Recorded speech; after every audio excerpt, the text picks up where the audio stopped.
ዘመንን ዓለም አድነቅን አይቻለ የአማራ ፋኖ ብሔራዊ ንቅናቄ አሁን ያለበት ደረጃ ዓለም አድነቅ ንፉግነት ነው። አዳነች አቤቤ አሁን ደግሞ የፕላስቲክ ሰርጀሪ ማት አድርጋ አሻንጉሊት መስላ ወጣለች። ኦነግ ዛሬ ባወጣው መግለጫ በዘንድሮ ምርጫ አማራ ክልል እሳተፋለሁ አለ። ኦነግ ከኔ ማጅን ሳንስካም የተለያየ ከተማ እየያዙ ነው ያሉት አይደለ? አማራ ኦልሞስት በፋኖ እጅ ቁጥጥር ስር እየገባ ነው ያለው። ዛሬ ብልጽግና ነኝ ምናምን ነኝ ብትል በእውነት ከኔ ተማሩ። ፋኖ ይችላል፣ እውነትን ይችላል። እኔ ነግሬሃለሁ ፋኖ ይችላል ብያለሁ። መጀመሪያ አንዳንዴ ያረትን ሽፍራት ይኖራቸው ሜካፕን ፕላስቲክ ሰርጀሪም እኮ ከማንነታችሁ ጋር መምሰል አለበት። ነውር ነው ብቻ ዳኒ ትናንትና ምን ትመስይ እንደነበር አይተንሻል። የመጨረሻ የድፍረታቸው ልክ ዳውድ ኢብሳ አማራ ክልል መጥቼ ወዳደራለሁ እያለ ነው። አብዛኛው ጊዜ አረጋ ከበደ አዲስ አበባ ነው አሉ የሚኖረው እና በጣም ችግር ውስጥ ናቸው። ሐሙሲት ማለት 30 ኪሎ ሜትር ከባህር ዳር ነው። ደግሞ ለመንግስት መጸለይ አለች። ኧረ ወይዘሮ እባቤ አዳነች እባቤ ይሄ የአዲስ አበባ ጩልሌ ተልኮ ተሰጥቶት አዲስ አበባ ላይ አዳራሽ ሰጥተው እና አዳነች አቤቤ አመቻችተው ፋኖ ምን ያህል እየጠነከረ ነው፣ ሌላ ስቴጅ ላይ ደርሷል ማለት ነው። ፋኖ ብልጽግና ምን ይማራል ከትላንት ከጎንደር በተለይ ክልሉ ብልጽግና ነው። ይሄ አዲስ አበባ ላይ ተቀመጠው ብልጽግና አይደለም፣ አማራ ክልል ያለው ብልጽግና ነው። አሁን እርስ በርሱ አይተማመንም። ስንሰማ ደብረ ታቦር ያሉ የብልጽግና ሰዎች ብዙዎች ታሰሩዋሉ። ዛሬ ሚስጥር አሳልፋችሁ ሰጣችኋል፣ እኛን እንደዚህ ያርጋችሁናል ምናምን ነው። ከዛ ከባህር ዳር ካሉ ምንጮቻችን ጠየቅናቸው። እነዚህ ለምንድን ነው አመራሮቹ እንዴት ተገደሉ የሚለው ትልቅ ጥያቄ እሱ ነው። ይሄ የምረጡ ቅስቀሳ ነው። የብልጽግና ምረጡ ቅስቀሳ ንፋስ መውጫ ነው። ይሄ ንፋስ መውጫ በጣም የሚያሳዝነው ደግሞ በሰሞኑ ምን ይላል? መሀል ላይ ያለው ሰውዬ ነው። መሀል ላይ ያለው ሰውዬ ተመልከቱ። አብይ አህመድ የሚያወራልን ስለምንድን ነው? በብልሃት ስለተፈጠረው ብልጽግና እኛ ስለማንዳስሰው፣ እኛ ስለማናየው፣ እኛ ስለማንነካው የዛሬ 50 ዓመት ኢትዮጵያ ስለምትሆነው ነው የሚነግረን። ከዛ አብይ አህመድ የሚያወራልን ስለ ኮሪደር ልማት ነው። ብልጭልጭ ያሉ አስፋልትና መብራቶች አንጠልጥሎ ኢትዮጵያ ለማች፣ ኢትዮጵያ ፈነደቀች፣ ኢትዮጵያ ፈነዳች እንደዚህ ነው የሚለን። አንድ ቲክቶከር ትላንትና አይ ነበርና በጣም ነው ልቤን የሰበረው። ምን ነበር የሚያሳየው? አሁን ሶደሬ ያለበትን ሁኔታ ያሳየ ነበርና ሶደሬ እንግዲህ እኛ ልጆቹ ነን። ሶደሬ was just like a dream place. you have to be የሀብታም ልጅ ራሱ በየጊዜው ለመሄድ እንደው ማክብረው ዳንኤል ክብረትና ክቡር ሁላ ብለው ጠሩት። አረ በፍጹም የማይገባውን ከየት አምጥቶ ክብር ለሚገባው ክብርን ስጡ ነው የሚለው። ለማይገባው አይልም። ሲመዘን የቀለለውን በምንም ተአምር አንተ ስላከበርከው አንተ ሆይ ሆይ ስላልከው ይከበራል ማለት አይደለም። ላገዛዙ አሸርግዶ ምዕመናን እየታረዱ ላገዛዙ ካጎነበሰ በፈለገች ጊዜ አዳነች አቤቤ ጠርታ በየአዳራሹ የምታስጮሁና የምታስጨበጭበውን አካል ምዕመናን ነው የሚቀጡት። ኬኛዎች አላችሁ። ለማንኛውም ወዝገውና እንደናች ወይ እናንተ በጀነራል ኬኛዎች በጣም ሰማኒ ቲንግስ ሃፕኒንግ እንደሚሻላችሁ ነው የማውቀው ነገር የለም። አይ ፊል ባድ ችግር ውስጥ ነው ያላችሁት። ፋኖ ምን ያህል እየጠነከረ ነው። እንደዚህ አይነት ነገር ክሊርሊ ሌላ ስቴጅ ላይ ደርሷል ማለት ነው። ፋኖ እየመጣ መሆኑን ነው የሚገልጽ ያለው። አዳሜ እዛ በታሽቃብጭ የነበርሽ ነው ማስጠንቀቂያ የተሰጠሽ ማለት ነው። ቀርበዋል ማለት ነው። እየመጡ ነው የሚል ትዝ ይላችኋል። አዲስ አበባ ላይ በሆነ በዓል ጊዜ እየመጡ ነው ሳንስካም በንፋስ መውጫ ከተማ አስተዳደር የውጭ ባንዳዎችና የውስጥ ባንዳዎችን ቅዠት ለማምከን እንነሳ ነው አርሱ ነው። መሀል ላይ ያለው ከንቲባው ነው። ፋኖ ሳይመጣ ነው እንደዚህ ብሎ ሲጽፉ የነበሩት። መጨረሻ ላይ በፋኖ ቁጥጥር ዋለ። እንዴት ነው ይሄው ላይ ብልጽግና አዛዥም ከንቲባም የተገደለው ስንል አንደኛ ተጠርንፎ ነው። በየወረዳ አካባቢ ያሉት በተለይ ይሄ ፋኖ ይንቀሳቀስበታል የሚባሉ አካባቢዎች ኮማንደሩም የወረዳ አስተዳዳሪው ከንቲባም ግቢ ውስጥ ነው የሚያድሩት። ወታደራዊ ግቢ ውስጥ ነው የሚያድሩት ታጅበው ማለት ነው። ለከለላ እንዲሆናቸው ለጥበቃ ቤታቸው ሄደው ጋማ ብሎ ይዟቸው ስለሚሄድ ፋኖ ለጥበቃ ተብሎ ካምፕ ውስጥ ያድራሉ። ግን አትሊስት የደሃም ልጅ ሆኖ ተማሙቶ እንደው እንደምንም ሶደሬ ይሄዳል። ሶደሬ was just like a place to go.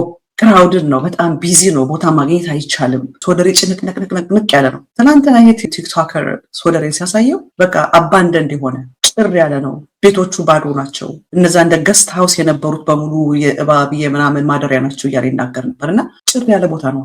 ሰዎች ያሉበትም ገስት ሃውሶቹ የተዘጉ ናቸው። እዛ ቦታ ላይ ሰዎች መሄድ አይችሉም ካለው ከጦርነት የተነሳ። ማን የፖለቲካ ጨዋታ የሚጫወተው? የሸዋ ቀጠናን እየመሩ ያሉ የፋኖ መዋቅሮች የድሮን ቴክኖሎጂ ሙሉ በሙሉ መታጠቃቸውን ብቻ ሳይሆን በነገራችን ላይ የታጠቋቸው ድሮኖች በተለያዩ ቦታዎች ላይ ኦፕሬሽን ሰርተውባቸው ኦፕሬሽኑን ድሮኗ ጠላትን የማሰስ አቅሟ ከሚመሩባት ሴንተር ወደሚፈልጉት አቅጣጫ መላካቸውን ልከው ኢፌክቲቭሊ ማጥቃት የሚፈልጉበት ቦታ ላይ ማጥቃታቸውን የተለያየ ከተማ እየያዙ ነው ያሉት አይደለ? አማራ ኦልሞስት በፋኖ እጅ ቁጥጥር ስር እየገባ ነው ያለው። ጸረ ብልጽግና የሆነ እንዳለ አብረን ዩናይትድ ሆነን ለአንድ ዓላማ እንታገልና ይሄን ስርዓት እንጣለው። አብይ እያስመረቀ ነው ባይ ዘ ወይ የፖሊስ እኔ እሱ እየከተለ ያስቀኝ ስማርት ፖሊስ የሚባል ነገር እያስመረቀ ነው። የሁሉም ወረዳዎች አስተዳዳሪ ነኝ ከንቲባ ነኝ የሚለው ካምፕ ወታደራዊ ካምፕ መከላከያ ካለ የክልሉ አድማ በታኝ ካለ ካምፕ ውስጥ ነው የሚያድሩት እና ተጠርንፈው ወታደራዊ ካምፕ ስለሚያድሩ እነሱም ጭምር የታጠቁ ናቸው። ክላሽ ይዘው ነው የሚሄዱት። የታጠቁ ናቸው። ካምፕ ውስጥ ጦርነት ሲከፈትበት ያው የትላንቱ አይነት የሐሙሲት አይነት ማለት ነው እና የንፋስ መውጫ አይነት ማለት ነው።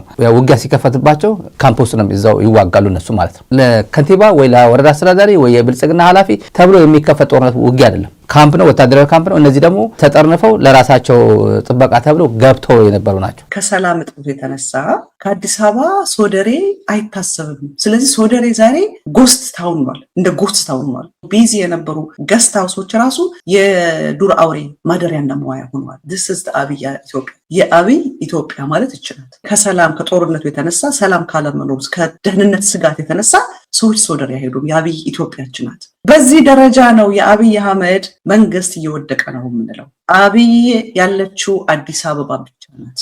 አጥቅታ ተመልሳ አጥፍቶ ጠፊ ድሮኖች ስላልሆኑ አጥቅታ መመለሷንም በሚያረጋግጥ ሁኔታ አፋብን በሸዋ ጠቅላይ ግዛት በበርካታ ቦታዎች ላይ የድሮን ጥቃት ሙከራዎቹን በተሳካ ሁኔታ ማድረጉን ገልጿል። በቪዲዮ አስደግፈው የኦፕሬሽን ሂደታቸውን የሚገልጽ ማስረጃም ጭምር አቅርበዋል። የአገዛዙ ጦር አሁን ሰብሰብ ባለ ካምፕ ውስጥ እንደፈለገ ምንም አይመጣብኝም የሚለውን ጨዋታ ማለፍ ተችሏል። አሁን በቅርብ ጊዜ ሌላው የታየው ኢንተርሴፕት ማድረጊያዎች ወይም ድሮኖችን መተው የሚጥሉ መሳሪያዎችም አሉና በየቀኑ ነው እዛ የሚያድሩት። የዚህ አካባቢ ብቻ ሳይሆን ጠቅላላ አማራ ክልል ያለው የወረዳ አስተዳዳሪ ነኝ ብልጽግና ኃላፊ ነኝ ሹመት አለ የሚለው ካምፕ ውስጥ ወታደራዊ ካምፕ ነው የሚያድረው። ለዛ ላይ የተገኙት እና የንፋስ መውጫ ከንቲባ እሱ ብቻ ነው። እሱም ውጊያ ላይ ገደል ውስጥ ገብቶ የሆነ ጉድጓድ ውስጥ ገብቶ ነው የተገኘው። ከዛ አንድ ፋኖ ነው ያወጣው። ይሄ ሁላ ፋኖ እዛው ሲዋጋ አላወቁትም ነበር።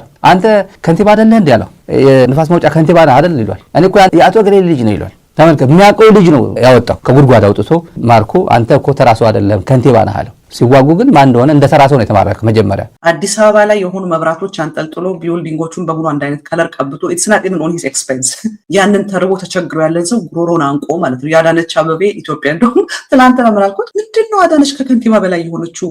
በእኛ አካባቢ ከሲያ ወደ የኒውዮርኩን ከንቲባ ተመልከቱ። ከከንቲባ ያለፈ የመንግስት ነገር ውስጥ ብዙን አትሰሙትም። የምንም አይነት የመንግስት ነገር ውስጥ አትሰሟቸውም። አዳነች አበቤ ከከንቲባ በላይ ናት አልኩት። ምክንያቱም አይዶ ሊስን ቱ ዛት ስቱፒድ ውመን። አሁን ደግሞ የፕላስቲክ ሰርጀሪ ማት አድርጋ አሻንጉሊት መስላ ወጣለች። በኤአይ የተሰራች አዳነች ነው የምትመስለው። እነዚህ በቀላሉ በትከሻ ሸክም ላይ የሚውሉ እነዚህን ደግሞ ሌላ ማግኘታቸው ነው። በተለያዩ ፋኖ እንቅስቃሴ በሚያደርግባቸው ቦታዎች ላይ እነዚህ ጸረ ድሮን የሆኑ መሳሪያዎች ማግኘታቸው የእያንዳንዱ ቀን የትግል ሂደታቸውን ውጤታማ እንዲሆን እያስቻላቸው ነው። በአገዛዙ ዘንድ ደግሞ ይሄ ሁኔታ ወዴት እያመራ ነው የሚለው አስጨናቂ ሁኔታ ፈጥሯል። የፋኖ እንቅስቃሴ በአማራ ክልል ላይ እንቅስቃሴ ሲጀመር ኦልሞስት ከሞላ ጎደል በጣም ውስን፣ አብዛኛው በጀሌ ጠቅላላ ያሳፍራል። በቃ ያሳፍራል ነው። ኢትዮጵያ ምድር ላይ ብልጽግናን እየታገለ ያለ አካል እንዳለ ከጫፍ እስከ ጫፍ ነው እየታገለ ያለው። የትኛውም ብሔር አሁን በዚህ ትግል ላይ ጸረ ብልጽግና የሆነ ጸረ አብይ አገዛዝ ሁሉም እዚህ ላይ የማይሳተፍ በቀጥታም ይሁን በተዘዋዋሪ የማይሳተፍ ኢትዮጵያዊ ኃይል የለም። አንዱ አቅም ላይ ላያጣ ይችላል። ቢያንስ በመጥላት ይተባበራል። በመጥላት ብልጽግና በመጥላት ቢያንስ ይተባበራል እኮ አይሜን ሄዶ ኮላቦሬት አለማድረግ እሱ በሚጠራው ስብሰባ እሱ በሚጠራው ሰላማዊ ሰልፍ ብልጽግና አብቹ ቹቻ ባለማለትም አንደኛው ትብብር እሱ ነው። አንደኛው ትግል እሱ ነው። አይኔ እዚህ ላይ አልሳተፍም በማለት ቁጭ ብላችሁ ስትዋል ኤአይ ሰርቶ ያመጣት አይ ቲንክ ይመስለኛል። ሞዴሉን ካገኘችው ኤአይ ነው። ሜክ ሚ ዘ ያንግ ሉኪንግ ጉድ ሉኪንግ አዳነች ብላ ኤአይን ጠይቀዋለች። ኤአይ ድሮ አድርጎላታል። ታይላንድ ወይንም ቱርክ ሄዳ ሜክ ሚ ዘ ኤአይ አዳነች ብላ አንዳንዴ ያረ ትንሽ ፍራት ይኖራችሁ። ሜካፕን ፕላስቲክ ሰርጀሪም እኮ ከማንነታችሁ ጋር መምሰል አለበት። ቶታሊ ትራንስፎርም አድርገህ መምጣት ግን በጣም አስፈሪ ነው።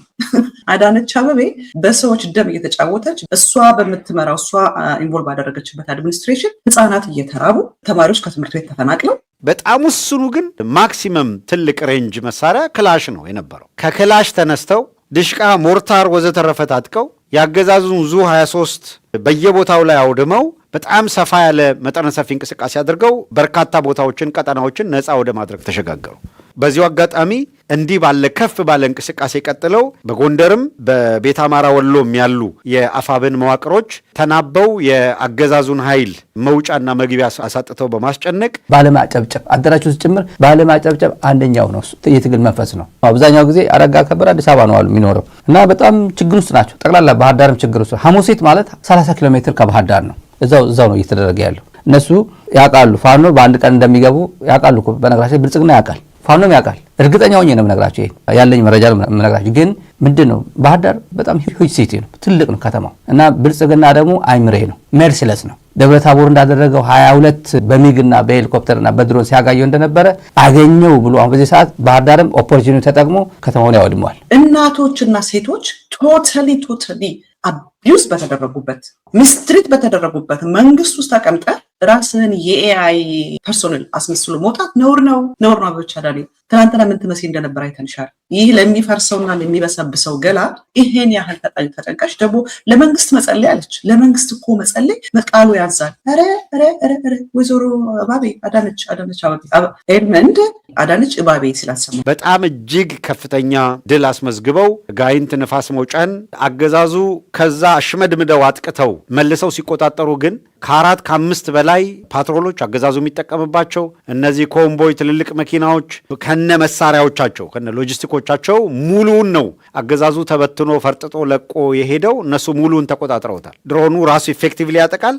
ራሱ ደግሞ እያንዳንዱን እንቅስቃሴውንም እየቀረጸ ነው። እንደምትመለከቱት የድሮን ኢፌክቲቭነት ይሄ ምንም መርሲለስ ነው። ደብረ ታቦር ላይ ያየነው ኤክስፔሪየንስ እሱ ነው። የሆነ ምክንያት አድርጎ ፋኖን እየመታው ነው ብሎ ከተማው ከሚያወድመው ትንሽ አሁን ብንገባው ዋጋ የለውም እና ብልጽግና ደግሞ እድል እንዳንሰጠው በሚል ነው እንጂ በአንድ ቀን ባህር ዳር የሚይዙበት አቅም አላቸው ፋኖ ኃይሎች። እኔ እርግጠኛ ሆኜ ነው የምናገረው። ከነሱ አንደበትም ነው ይሄ።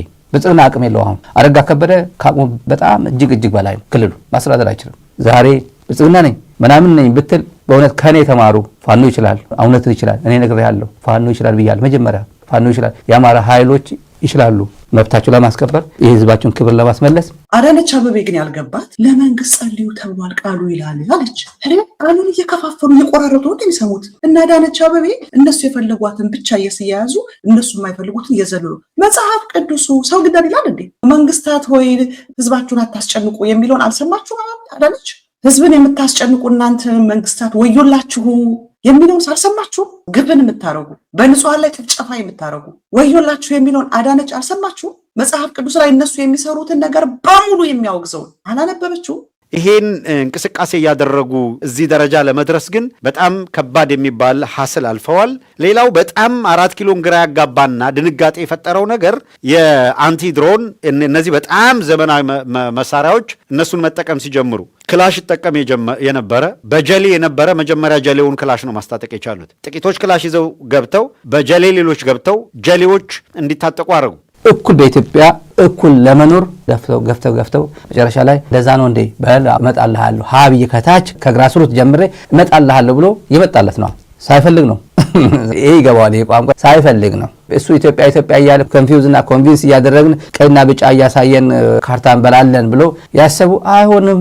ጠራርጎ እየመጣል ነው። አማራ ክልል ሆነ ብልጽግና ማለታችን ወረዳ አካባቢ ብልጽግና ነኝ እያለ ቆየ ሰውዬ መጨረሻ ላይ እኔ ፋኖ ይችላል ፎቶግራፍ ደግሞ እንደዚህ የተነሱ የውጭ ባንዳዎችና የውስጥ ባንዳዎችን ቅዠት በማምከን እንረባረብ ምናምን ይላል። መጨረሻ ላይ አመከነው። የምሬ ነው። ለመንግስታት ጸልዩ የሚለውን ብቻ ነው። መንግስታት እኮ የሚጸለይላቸው እየገደሉ እንዲኖሩ አይደለም፣ ወንጀል እየሰሩ እንዲቀጥሉ አይደለም፣ በንጹሐን ደም እየተጫወቱ መንግስታቸው እንዲያጸኑ አይደለም። መንግስታት እኮ የሚጸለይላቸው በህዝብ ላይ ግፍ እንዳይሰሩ ነው፣ ወንጀል እንዳይሰሩ፣ እንደናንተ አይነት እናንተ የምትሰሩትን አይነት ስራ እንዳይሰሩ፣ እናንተን አይነት የሚሰሩ ከሆኑ ደግሞ እንዲወገዱ ነው ጸልዩላቸው የሚለው። ይህንን ቆርጣችሁ አድርሱልኝ ለአዳነች አበቤ።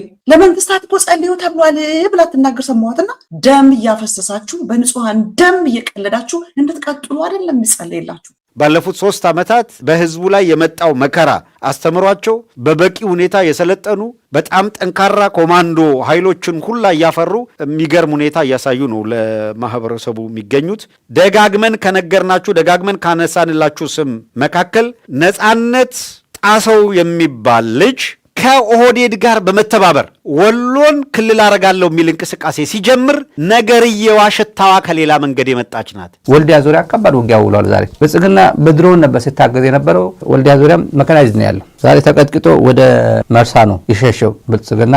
የደብረ ታቦር አመራሮች መታሰራቸው ደግሞ ሰምተናል። የደብረ ታቦር አመራሮች ምንድነው ሲባል ሐሙሴት አካባቢ የነበረው ንፋስ መውጫ አካባቢ የነበረው መረጃ ሰጣችሁ ነው ሁላችንም ጋማ አድርጎ ይሄን ሁላ የፈጀው እና ይሄን ሁላ ምርኮኛ አንቆ የወሰደው የሁላ ኮማንደር ሻለቃ የተገደሉት ራሳችን ከዚህ የወጣ መረጃ ነው ይላል። ጥሩ ነው። ምን ጥርጥር አለው? አንዳንድ ፋኖችም ስም አትጥቀሱ እንጂ ሲናገሩ ሰምተናል እኮ ብልጽግና ራሳቸው የሰጡን ነው መረጃ ብሏል። አትግደል ተብሎ ነው የተጻፈው። ይህንን ሳላነበብሽው በጣም ነው የገረመኝ፣ በጣም ነው የደነቀኝ። እና እነ አዳነች አበቤ ምን መስለው ተኳኩለው በኤአይ የተሰሩ መስለው ወጥተዋል። እነሱ ልማት ብሎ የያዙት ልክ እሷ ፊት ላይ እንደተሰራው ፕላስቲክ ሰርጀሪ ከተማው ላይ ፕላስቲክ ሰርጀሪ ማድረግ ነው። ያውም የከተማው ፕላስቲክ ሰርጀሪ ደግሞ ፐርማነንት አይደለም። እሷ እንደነገረችን ንፋስ የሚጥለው ዝናብ የሚጥለው ንፋስንም ወጨፎንም የማይቋቋም እና አብይ አህመድ የቀደመውን ታሪክ አይረዱም። አሁን ያለበት ሁኔታ ማይገባቸው የወደፊቱንም አይረዱም። ይሄ የአዲስ አበባ ጩልሌ ወሎ ላይ እንዲንቀሳቀስ ተልኮ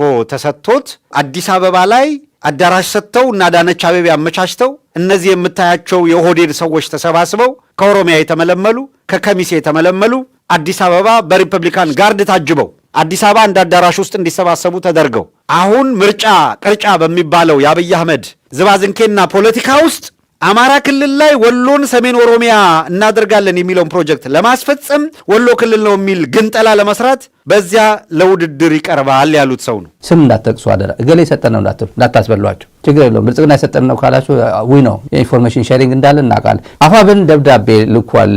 አይስ ለሆምላንድ ሴኩሪቲ ደብዳቤ ልኳል። በዘመነ ካሴ ተፈርሞ የወጣ ሰለሞን ቦጋለ እንዴት ተብሎ ነው ከኔ ስም ጋር የሚገናኘው ብሏል። ፋኖ ከፋኖ ስም ጋር መያያዝ የለበትም ነው የሚለው ደብዳቤ።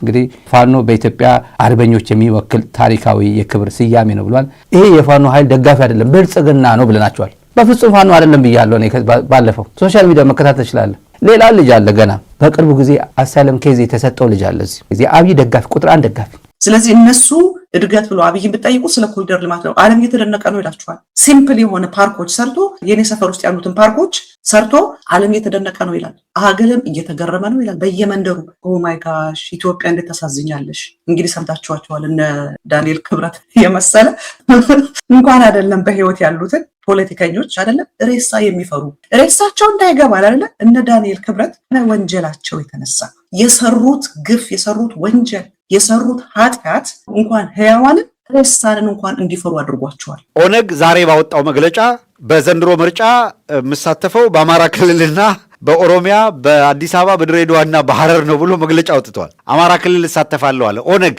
ከኔ ማጅን የመጨረሻ የድፍረታቸው ልክ ዳውድ ኢብሳ አማራ ክልል መጥቼ ወዳደራለሁ እያለ ነው። ከዚህ ተነስተህ አንዳንዱ ይመጣና አፈሙዝ ዴሞክራሲን ሊያፍን አይገባም። የትኛውን ዴሞክራሲ? አብይ ዴሞክራሲ ያመጣል እያልክ ነው? ከመሆን እኔ በጣም እየገረመኝ ነው ያለው። ግን ዳውድ ኢብሳና እነ ነጻነት ጣሰው መጥተው ነው አማራ ጋር የሚወዳደሩት። አሁን የእውነት የአማራ ህዝብ መሳሪያ ተደቅኖበት እንኳን የአማራ ህዝብ አዲስ አበባ ላይ ህዝቡ በምን አይነት ኑሮ ነው እየኖረ ያለው? ልደቱ አያሌውን ዜግነት ነፍጎ አገር አትገባም ያለ አገዛዝ እና አብይ እንደዚህ ያደረገኝ እያለ ብልጽግና እንደዚህ ያደረገኝ ብለው ግሪን ካርድ ያገኘ እመጣበታለሁ ያልኩት እሱ ነው።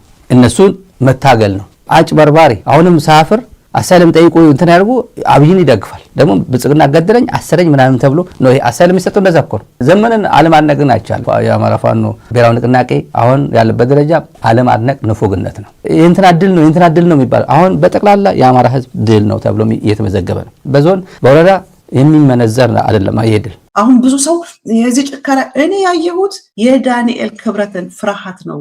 ኃጢአተኛ ማንም ሳይነካው ይሸሻል። አይደለም ህያዋንን ሬሳን እንኳን የሚፈሩ ናቸው። ምክንያቱም የወንጀላቸው ጥግ ምንድነው የሚያሳየኝ? ይሄ የአብይ አህመድ መንግስት ምን ያህል የደነገጠና የበረገገ መንግስት እንደሆነ ነው። ያልገባው ነገር ግን ከአሁን በፊት ምንድን ያለው ጌታቸው ረዳ ሲኦልን ቢሆን ገብተን እናውጣቸዋለን፣ እኛ ሲኦል አንገባም፣ ሲኦል የተዘጋጀው ለነሱ ነው። ነጻነት ጣሰውን ቤት አማራ ላይ ወስዶ ተወዳዳሪ ያደረገዋለሁ ሲል አይ ይሄንን መቃወም እኮ ዴሞክራሲ እጅግር እኮ የሌለው አደረጋችሁት። የነ ነጻነት ጣሰው እንቅስቃሴ የነ ዳውድ ኢብሳ እንቅስቃሴ ለዲሞክራሲ ነው። አማራውን ከወለጋ እያጸዳ አንድ ቀን በሞቱ ለምን ይሞታል ብሎ ያልጠየቀ ሰውዬ አማራው ጋር መጥቼ ተወዳድሬ መሪ ልሆን ነው ይላል። አየው ከሚሴ የሚባል ዞንን መታከኪያ ላይ ያደረገው ነው። ከኦሮሚያ ላይ አማራውን ያጸደዋል። እሱ ከሚሴን ታኮ አማራ ክልል እገባለሁ እያለ ነው። የብአዴን በላ ካድሬዎች እነ ተመስገን ጥሩነህ እና አረጋ ከበደ የሚልኳቸው እነዚህ ልጆቻቸው የጥቅም ተጋሪዎቻቸው በየማህበራዊ ሚዲያ ጎጥ ፈጥረው ሊያናክሱ የሚፈልጉትን አጀንዳ ተቀብለ ያራገብክ ነው የምትሄደው። ይሄ ቀላል የሚባል አይደለም። ይሄ እና ውጭ ያለው ዲፕሎማቲክ ኮሚኒቲ ማገዝ መደገፍ መቻል አለበት። እዚህ ላይ ተመልካቾቻችን ጀነራሎቹ አዲስ አበባ ሆነው ሰው ይገላሉ፣ ሰው ይጨፈጭፋሉ። ልጆቻቸው ግን ወደ አሜሪካ ወደ አውሮፓ ይልካሉ። ከዛ አሳይለም ጠይቁ ተብለው እኔ ብልጽግና መንግስት እየገደለኝ ነው ይላል። ገዳዩ ግን አባትየው ነው፣ አዲስ አበባ ጀነራሉ ነው። ከብልጽግና በኋላ የሚመጣ መንግስት ተጠያቂ እንደሚያደርጋቸው ያውቃሉ። የጊዜ ጉዳይ ነው እንጂ ወይ ይሰደዳሉ። በወንጀል የተጨማለቁ መሆናቸው ያውቃሉ ራሳቸው። እና ሀብታም ብንሆንም ገንዘብ ቁጭ ብለን የምንበላበት እድል የለንም። እኛ የግል ጀነራል ሆነናል። ኦልሬዲ ሰውየው እንደፈለገ ነው የሚያሽከረክረን አለ። ሲኦል ለእነሱ ነው የተዘጋጀው። እነ ዳንኤል ክብረት የትም ቦታ ገብቶ ሊያመልጡት የማይችሉት ወንጀል፣ ሊያመልጡት የማይችሉት ግፍ፣ ሊያመልጡት የማይችሉት ኃጢአት ሰርተዋልና ሙታንም ይፋረዷቸዋል። ለዚህ ነው አያችሁ ሬሳ እንኳን እንዲገባብን አንፈልግም ያለበት ምክንያት ሙታንም እንደሚፋረዷቸው ያውቃል። ለምን? ሙታን ናቸው፣ ከመቃብር በታችሁ ነው። እስከ መቼ ነው የማትፈርድልን? ፍረድልን እያሉ የሚጮሁት። ምድር ልትደብቀው የማትችለው ወንጀል ዳንኤል ክብረት ሰርቷል። ጨካኝና ወንጀለኛ ኃይሎች መተን ይሄንን እናደርጋለን እያሉ ነው። የድፍረታቸውን ልክ ታያላ። የጋቸና ሲርና አመራር የነ ኮረን የገኛ አመራር አማራ ክልል ላይ የምርጫ ጨዋታ አጫወታለ ይላል። ማንን ይዞ? በለጠ ሞላና ጣሂር ይሄ አርዚቅ ነው ምናምን የሚባል አሁን አምጥቶ አዲስ አበባ ምክትል ኮሚሽነር ያደርገዋሉ። የጣሂር መሐመድ የወንድም ልጅ ነው የምናምን ልጅ ነው። ለካ የተሰባሰቡ ያሉት እነማን እንደሆኑ እኮ ግልጽ ነው። አዲስ አበባ ላይ የመጡት ይሄ ስብስብ የወንጀል ቡድን ነው፣ መሸነፍ አለበት ብለን ተደስተናል። ካልተሸነፈ ህዝባችን አደጋ ላይ ይወድቃል የሚል ትግል ውስጥ ነን ያለ ነው።